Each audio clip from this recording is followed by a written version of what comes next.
ಚಿತ್ರರಂಗವನ್ನು 27ನೇ ತಾರೀಕು ನಾವು ನಿಮ್ಮ ಮನೆ ಬಾಗಿಲಿಗೆ ಬಿಡ್ತಾ ಇದ್ದೀವಿ. ದಯವಿಟ್ಟು ಆರೈಸಿ, ಆಧರಿಸಿ, ನಮ್ಗೆ ಆಶೀರ್ವಾದ ಮಾಡಿ ಅಂತ ಕೇಳ್ತೀನಿ. Thank you sir. Sanjay sir, ಈಗ ಕರ್ನಾಟಕಕ್ಕೆ ವಲಸೆ ಬಗ್ಗೆ ಹೇಳಿದ್ರು. ಈಗ ನಾರ್ತ್ ಇಂಡಿಯನ್ಸ್ ಅಂತ ಹೇಳಿದ್ರೆ ಇಡೀ ಕರ್ನಾಟಕಕ್ಕೆ ಸುಮಾರು 45% ಕರ್ನಾಟಕಕ್ಕೆ ಬರ್ತಾ ಇದೆ ವಲಸೆ. ಬೆಂಗಳೂರು ತುಂಬ ಅವರೇ ತುಂಬ್ಕೊತಾ ಇದ್ದಾರೆ. ಕನ್ನಡ ಸಿನಿಮಾಗಳು ಓಡ್ತಾ ಇರೋದಕ್ಕೆ ಅದು ಒಂದು ಕಾರಣ ಇದೆ. ಈ ವಲಸೆ ಬರೋಕ್ಕೆ ಒಬ್ಬ ರಾಜಕಾರಣಿಯಾಗಿ ಏನಾದ್ರು ತಗೋಬೋದು ಅದಕ್ಕೆ? ಸರ್, ನಾನು ವೇಟಿಂಗ್, ನಾನು ಮೊನ್ನೆ ಬಿಲ್ ಪಾಸ್ ಮಾಡಿದೆ, ಈ ಬಿಲ್ ಕೊಡ್ತೀವಿ ಅಂತ ಹೇಳಿದ್ದಾರೆ, ಈ ಸೆಷನ್ ಬಿಲ್ ಕೊಡ್ತೀವಿ ಅಂತ ಹೇಳಿದ್ದಾರೆ.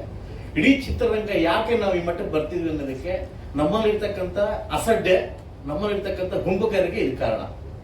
ನಾನು ನೇರವಾಗಿ ಹೇಳಿ, ನಮ್ಮಲ್ಲಿರ್ತಕ್ಕಂಥ ಅಸಡ್ಡೆ, ಒಂದು ಗುಂಪುಗಾರಿಕೆ, ಒಂದು ಗುಂಪುಗಳು. ನಾನು ಇದು ಮೊದಲು ಅಮೆಝಾನ್ ಡ್ಯಾನ್ಸ್ ನಾನು ಈ ಥರ ನೋಡಿರ್ಲಿಲ್ಲ. ಗುಂಪುಗಾರಿಕೆ, ಅವ್ರದೇ ಒಂದು ಗುಂಪು, ಇವ್ರದೇ ಒಂದು ಗುಂಪು. ಇದೇನಾಗುತ್ತೆ, ಇವರು ಪ್ರೇಕ್ಷಕ ಕನ್ಫ್ಯೂಸ್ ಆಗ್ಬಿಟ್ಟು ಎಲ್ಲಿ ಹೋಗ್ಬೇಕಂತ ಕನ್ಫ್ಯೂಸ್ ಆಗ್ಬಿಟ್ಟದು. ನೀವು ಚಿತ್ರರಂಗದಲ್ಲಿ ಒಂದಾದ್ರೆ ಮಾತ್ರ ನಾವು ಗೆಲ್ಲ ಸಾಧ್ಯ ಆಗುತ್ತೆ ಸರ್. ಚಿತ್ರರಂಗದಲ್ಲಿ ಒಂದಾದ್ರೆ ಮಾತ್ರ ಸರ್. ಯಾವುದೇ ತಮಿಳು ಮೂವಿ ಬರಲಿ, ತೆಲುಗು ಮೂವಿ ಬರಲಿ, ನಾವು ಅಟ್ಯಾಚ್, ಅದು ಎಂಥದಾಗ್ಲಿ ಬಿಡಿ, ನಾವು ಎದ್ದೋಗ್ಬಿಡ್ತೀವಿ. ಅದು ನಮಗೆ ತಿಳಿಸ್ಕೊಡ್ತಾ ಇಲ್ಲ. ಎಂಥ ಒಳ್ಳೆ ಮೂವಿಯಲ್ಲಿ ಥಿಯೇಟರ್ ಕೊಡ್ತಾ ಇಲ್ಲ. ಇಲ್ಲ ಯಾಕೆ ಹೇಳಿ? ನಮ್ಮಲ್ಲಿ ಒಗ್ಗಟ್ಟಿಲ್ಲ ಸರ್, ನಮ್ಮಲ್ಲಿ ಒಗ್ಗಟ್ಟಿಲ್ಲ. ಮೇನ್ ನಾವೇ ಪ್ರೊಡ್ಯೂಸರ್, ನಾನು ದುಡ್ಡು ಹಾಕ್ತಾನು. 4 ಕಾಸು ನಾಳೆ ಬಂದ್ರೆ 4 ಮೂವಿ ಮಾಡ್ತೀನಿ, 4 ಕಾಸು ಹಾಳೋದ್ರೆ ಏನು ಮಾಡ್ತೀನಿ? ಇದು ಪ್ರೊಡ್ಯೂಸರ್ ಬಗ್ಗೆ ತಿಂಕ್ ಸರ್. ತೆಂಗಿನಕಾಯಿ ಹೊಡೆ ತನಕ ಪ್ರೊಡ್ಯೂಸರ್ ಅಷ್ಟೇ. ತೆಂಗಿನಕಾಯಿ ಹೊಡೆದ ಪ್ರೊಡ್ಯೂಸರ್ ಇಲ್ಲ, ತಲೆ ಬಗ್ಗಿಸಲೇಬೇಕು. ಅದು ನಮ್ಮೊಬ್ಬನವಲ್ಲ ಸರ್, ಎಲ್ಲರದು ಅಷ್ಟೇ. ಅದೇ ನಿಮ್ಗೆ ನಮ್ಮೊಬ್ಬನವ, ಎಲ್ಲರೂ ಅಷ್ಟೇ. ಚಿತ್ರರಂಗ ಬೆಳಿಬೇಕಾದ್ರೆ ಸರ್ ಒಗ್ಗಟ್ಟಾಗಿರ್ಬೇಕು ಸರ್. ಒಂದ್ ತಾಯಿ ಮಕ್ಕಳು ಅಂತ ಇರ್ಬೇಕು ಸರ್. ನಾವು ಚಿತ್ರರಂಗ ನಮ್ಮ ತಾಯಿ, ಎದೆಲ್ಲ ಕುಡಿಲೇಬೇಕು, ಎಲ್ಲ ಮಕ್ಕಳು ಕುಡಿಲೇಬೇಕು. ಅದು ಕಲ್ಮಶ ಬೇಡ. ನಾನು ಹೇಳಿದ್ದು ಇದ್ರ ಜೊತೆಗೆ ಸರ್, ಅದು ಬಂದಾಗ ಹೇಳ್ತೀನಿ.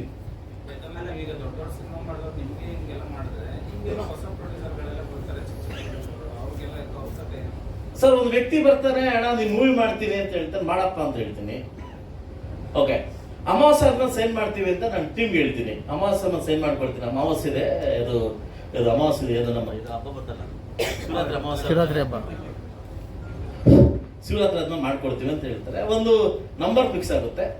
ನಂಬರ್ ಫಿಕ್ಸ್ ಆದ್ಮೇಲೆ ಅವ್ರು ಫೋನ್ ಮಾಡಿ ಹೇಳ್ತಾರೆ, ನಂಗೆ ಯೂಗೋ ಅರ್ಟ್ ಆಗಿದೆ, ನಾನು ತಗೊಳ್ಳಲ್ಲ. ಎಷ್ಟು? ಒಂದು ಯೂಗೋ ಅರ್ಟ್ ಆಗಿದೆ ನನಗೆ ಬೇಡ. ನಾನು ಆ ಮನೆಗೆ ಹೋಗ್ಲೇ ಇಲ್ಲ, ಅವನೇ ಬಂದಿದ್ದು. ಇನ್ನೊಬ್ಬ ವ್ಯಕ್ತಿ ಬರ್ತಾರೆ, ಇನ್ನೊಂದು ಫಿಗರ್ ಹೇಳಿ. ಅದೇನಾಗುತ್ತೆ, ಅವದೊಂದು ರಿಂಗ್ ಆಗ್ಬಿಟ್ಟು, ನಾನು ಇಷ್ಟು ಕೇಳ್ತೀನಿ, ಇಷ್ಟು ಕೇಳು, ನೀ ಇಷ್ಟು ಕೇಳ್ತೀನಿ, ಇಷ್ಟು ಕೇಳು, ಅಲ್ಲೇ ಓಡ್ತಿದೆ ರಿಂಗು.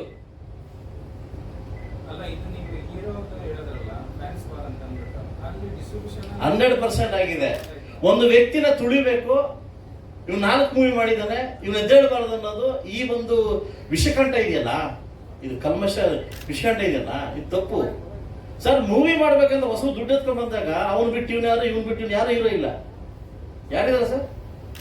ಯಾರ ಕೈ ಸಿಗ್ತದೆ ಈಗ? ಯಾರ ಕೈ ಸಿಗ್ತಾರೆ? ದೊಡ್ಡದಾಗ ಇನ್ವೆಸ್ಟ್ ಮಾಡಿ ದೊಡ್ಡದಾಗ ದುಡ್ಡು ಬರ್ತಾ ಇದೆ. ಆಗ ನಿಮ್ ಇಂಡಸ್ಟ್ರಿಗೆ ದೊಡ್ಡದ ಬೇಕಂಗಾರೆ, 100 ಕೋಟಿನೇ ಬೇಕಂಗಾರೆ.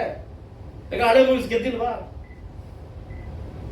ನಾವು ಒಂದು ತಾಯಿ ಎದೆ ಹಾಲು ಕೊಡ್ತಕ್ಕಂಥವ್ರು ನಾವು ಚಿತ್ರರಂಗದವ್ರು ಕಲ್ಮಶದಿಂದ ಹೊರಟ್ರೆ ಇನ್ನೂ 106 ಜನ ನಿರ್ಮಾಪಕರು ಆಚೆ ಬರ್ಲಿ ಕಾಯ್ತಾ ಇದ್ದಾರೆ, ಬರ್ಬೇಕು ಅವ್ರು.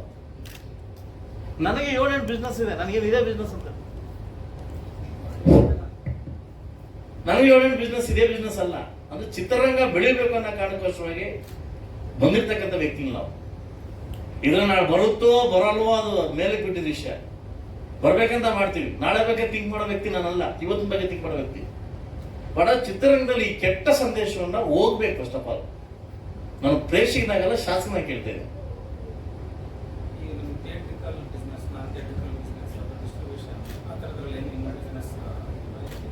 ನಾನು ಬಿಫೋರೇ ಎಲ್ಲ ಮಾಡ್ಕೊಂಡಿದ್ದೀನಿ ಸರ್. ಬಟ್ ನಾನೇನೋ ದೊಡ್ಡ ವ್ಯಕ್ತಿ ಮಾಡ್ಕೊಂಡಿದ್ದೀನಿ ಸರ್. ಚಿಕ್ಕ ವ್ಯಕ್ತಿಲಿ ಏನಾಗಬೇಕಂತ ಪ್ರಶ್ನೆ ಹೇಳಿ. ನನಗೆ ನೀವು ಕಾಟ ಕೊಟ್ಟವರು ಈಗ ಚಿಕ್ಕ ಮನೆ ಮಠ ಮಾಡ್ಕೊಂಬಂದು ಸಿನಿಮಾ ಮಾಡ್ಬೇಕಂದ್ರೆ ಇದು ತಕ್ಕ ಉತ್ತರ ಇರಲಿ ನಿಮ್ಗೆ. ಮಾಡಕ್ಕಿಂತ ಮುಂಚೆ ಎಷ್ಟು ಮಾಡಿ ನೀವು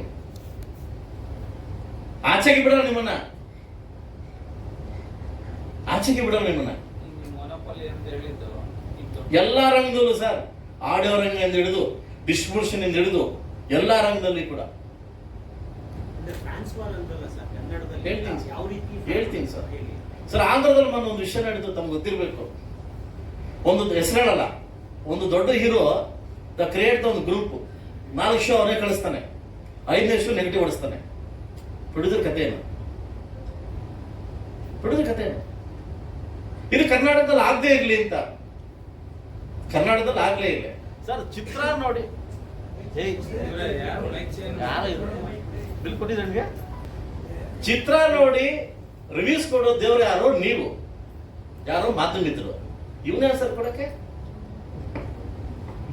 400 ರೂಪಾಯಿ ಕೊಟ್ಟು ಇವನ್ ಮಾತು ಕೇಳ್ಬೇಕು ನಾವು? ಇವ್ರು ನಮ್ಮನ್ನ ಬ್ರಿಡ್ಜ್ ಮಾಡ್ಲಿಕ್ಕೆ ನಮ್ಮ ತಗೊಂಡೋಗ್ಲಿ ಸೇತುವೆ ಯಾರು? ಮಾಧ್ಯಮಿದ್ರು. ನೀವು ತಾನೇ ರಿಲೀಸ್ ಕೊಡ್ಬೇಕು. ಅದಕ್ಕಿಂತ ಮುಂಚೆ ಇವ್ನು ಕೊಡಿಸ್ಬಿಡೋದು ರಿಲೀಸ್. ಯಾಕೆ ಪ್ರೊಡ್ಯೂಸರ್ ಮನ ಪಡಲಿ ಬಂಗಾರ ಇಟ್ಟವನೇ, ಮುತ್ತುಡ್ ಮಗ ಇಟ್ಟಲ್ಲಿ ಇವ್ನು ಕೇಳಿ ಮಾಡ್ಬೇಕಿತ್ತ ನಾವು? ಇದಾಗಬಾರ್ದು ಸರ್. ಕುಮಾರ್ ಅಂತ ತಗೊಂಡಿದ್ದಾರೆ, ಬೆಂಗಳೂರು ಕುಮಾರ್ ಅಂತ ತಗೊಂಡಿದ್ದಾರೆ. ಸೊ ಎಲ್ಲ ನಮ್ಮ ಕಡೆ ನಡೆಯುತ್ತೆ, ಜಸ್ಟ್ ಥಿಯೇಟರ್ಸ್ ಮಾತ್ರ ಆ ಕಡೆ ಮಾಡ್ಕೊಂಡಿದ್ದೀವಿ. ಸರ್ ಈಗ ಏನಾಗ್ತಿದೆ, ಸಿನಿಮಾ ರಿಲೀಸ್ ಟೈಮಲ್ಲಿ ಈ ಥರ ಧ್ವನಿ ಎತ್ತೀರಾ, ಕುಮಾರಸ್ವಾಮಿ ಅವರು ಕೂಡ ಧ್ವನಿ ಎತ್ತರು, ಅವ್ರ ಸಿನಿಮಾಗೂ ಹಂಗೆ ಆಯಿತು. ಆಮೇಲೆ ಅವ್ರ ಪಡೆಗೆ ಅವ್ರು ಆಗ್ಬಿಡ್ತಾರೆ, ನೀವು ಆಮೇಲೆ ನಿಮ್ಮ ಸಿನಿಮಾ ನೀವು ಆಗ್ಬಿಡ್ತೀವಿ. ಏನಾದ್ರು ಒಂದು ಸ್ಟ್ಯಾಂಡ್ ತಗೋಬೇಕು ಸರ್. ಬರೀ ಮಾತಲ್ಲೇ ಮುಗಿಯಬಾರ್ದು ಇದು. ಮಾರ್ಚ್ 6ನೇ ತಾರೀಕಿಂದ 26 ನೋಡ್ತೀರಾ, ಬಿಲ್ ಪಾಸ್ ಮಾಡ್ಲೇಬೇಕು, ಪ್ರೈವೇಟ್ ಬಿಲ್ ಪಾಸ್ ಮಾಡ್ಲೇಬೇಕು. ಸಂತೋಷ್ ಗೌಡ ಅವ್ರು ಮಾತಾಡಿದ್ದೀನಿ ನಾನು ಬಿಲ್ ಪಾಸ್ ಮಾಡೋ ಅಂತ. ಇವನ್ ಯಾರು ಸರ್ ಮಧ್ಯದಲ್ಲಿ ಬಂದು ನಮ್ಮ ಬಗ್ಗೆ ರಿವ್ಯೂಸ್ ಕೊಡ್ಲಿಕ್ಕೆ? ಮಾಡ್ಲಿಕ್ಕೆ ಮಾಧ್ಯಮಿಕರಿದ್ದಾರೆ, ಅವ್ರದೇ ಒಂದು ಗುಂಪು, ಇವ್ರದೇ ಒಂದು ಗುಂಪು ನೆಗೆಟಿವ್ ಹೊಡ್ಸೋದು. ಅದ್ರ ಮಧ್ಯದಲ್ಲಿ ಏನಾಗ್ಬೋದು ಹೇಳಿ ಸರ್? ಪ್ರೊಡ್ಯೂಸರ್ ಹಾಳಾಗ್ತಾರೆ. ತೆಂಗಿನಕಾಯಿ ಹೊಡಕ್ ಮಾತು ನಾನು ಬೇಕು, ಕುಂಬಳ ಕೊಡಕ್ ನಾನು ಬೇಡವಾ? ಎಲ್ಲರಿಗೂ ಹಂಗೆ ತರ ಆಗ್ತಾ ಇರೋದು ಸರ್. ನಾನು ಇದರಿಂದ ಬದುಕಲಿಕ್ಕೆ ಅಂತ ಅವಶ್ಯಕತೆ ಇಲ್ಲ. ನಾನು ಹೇಳೋದು, ನಾನು ಈ ರಂಗದಲ್ಲಿ ಇದೀನಿ, ಎಷ್ಟು ನೋವು ತಿಂತಿದೀವಿ ಅಂತ ಒಬ್ಬ ಶಾಸಕರಾಗಿ, ಒಬ್ಬ ಉದ್ಯಮಿಯಾಗಿ ನಮಗೆ ಹಿಂಗ್ ಮಾಡ್ತಾರೆ ಅಂತಂದ್ರೆ ಇನ್ನು ಈ ಪಾಪ ಎಷ್ಟು ಜನ ಇದ್ದಾರೆ ಸರ್ ಪಾಪ. Exactly sir. ಸೊ ನಾನು ಫಸ್ಟ್ ಆಫ್ ಆಲ್ ನಾನು ಕಣ್ಣು ಹಾಕಿದ್ದು ಫ್ಯಾನ್ಸ್ ವಾರ್ಗೆ, ನನ್ನ ಎದುರು ಕಂಡಿದ್ದು ಫ್ಯಾನ್ಸ್ ವಾರ್.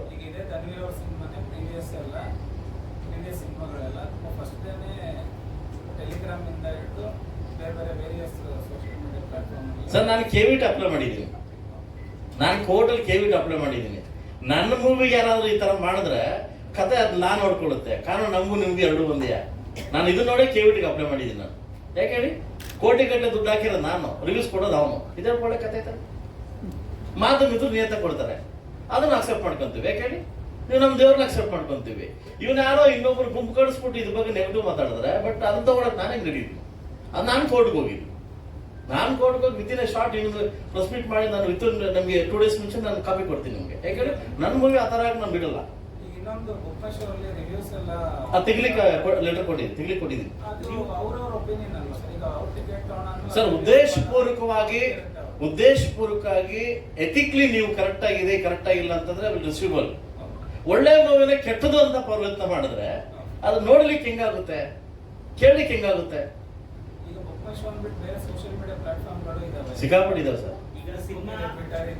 ಬೆಳಿಗ್ಗೆ ಶೋ ಬಂದವರು ಮಧ್ಯಾಹ್ನ ಅರ್ಧ ಗಂಟೆಗೆ ಸೋಷಿಯಲ್ ಮೀಡಿಯಾ ಹಾಕ್ತಾರೆ ಸಿನಿಮಾ ಚೆನ್ನಾಗಿಲ್ಲ ಅಂತವ್ರಿಗೆ ಏನ್ ಮಾಡ್ತಾರೆ ಸರ್? ಆಗ್ಲೇಬೇಕು ಸರ್. ಯಾಕಂತಂದ್ರೆ ಅದು ಬಿಲ್ ಪಾಸ್ ಮಾಡ್ಲೇಬೇಕು ಸರ್. ಬಿಲ್ ಪಾಸ್ ಮಾಡಿದ್ರೆ ಇದಕ್ಕೆಲ್ಲ ಅವಕಾಶ ಇಲ್ಲ ಸರ್, ಇದಕ್ಕೆಲ್ಲ ಅವಕಾಶ ಇಲ್ಲ. ಕೇರಳದ ಹಾಳಾಗಿದೆ, ಕೇರಳದಲ್ಲಿ ಆಲ್ರೆಡಿ ಇದೆ, ನಮ್ಮ ಕರ್ನಾಟಕದಲ್ಲಿ ಬೇಕಷ್ಟೇ. ನಮ್ಮ ಆಂಧ್ರದಲ್ಲೂ ಟ್ರೈ ಮಾಡಿದ್ದಾರೆ, ಆಗ್ತಾ ಇದೆ, ಆಂಧ್ರ ಕೂಡ ಆಗ್ತಾ ಇದೆ. ಇದಕ್ಕೆ ಚಿತ್ರರಂಗ ಬೆಳಿಬೇಕು ಸರ್. ನಾವೆಲ್ಲ ಇರಬೇಕು, ನೀವೆಲ್ಲ ಇರಬೇಕು ಅಂತಂದ್ರೆ ಇದಕ್ಕೊಂದು ಹಾಕ್ಲೇಬೇಕು ಫುಲ್ ಸ್ಟಾಪ್. ನನ್ನ ಬಗ್ಗೆ ಧನ್ವೀರ್ ಬಗ್ಗೆನೋ ಇನ್ನೊಬ್ರ ಬಗ್ಗೆನೋ ಮಾತಾಡ್ತಾ ಇಲ್ಲ. ಆ ಪ್ಲೇಸಲ್ಲಿ ಯಾರೇ ಇರ್ಬೋದು, ನಮ್ಮ ಯಶ್ ಇರ್ಬೋದು, ನಮ್ಮ ಸುದೀಪ್ ಪಡ ಇರ್ಬೋದು, ದರ್ಶನ್ ಇರ್ಬೋದು, ಕೆಲವು ಹೀರೋಗಳು ಇರ್ಬೋದು, ಏನೇ ಇರ್ಬೋದು. ಸೊ ಇದು ಹಾಕ್ಬೇಕು ಅನ್ನೋದು ನಾನು ನಿಮ್ಮ ಮುಖಾಂತರವಾಗಿ ಕೇಳ್ಕೊಳ್ತಕ್ಕಂಥ ಒಂದು ಮನವಿ ಅಷ್ಟೇ. ಇದು ಅದು ಮುಂದೆ ನಾವು ಶಾಸಕನಾಗಿ ಸರ್ಕಾರದಲ್ಲಿ ಏನ್ ಮಾಡ್ಬೇಕು ಅದು ನಾನು ಮಾರ್ಚ್ 6ನೇ ತಾರೀಕು ನಾನು ಸೆಷನ್ ಹಾಕೊಂಡಿದ್ದೀನಿ, ಅದನ್ನ ಮಾಡ್ತೀನಿ.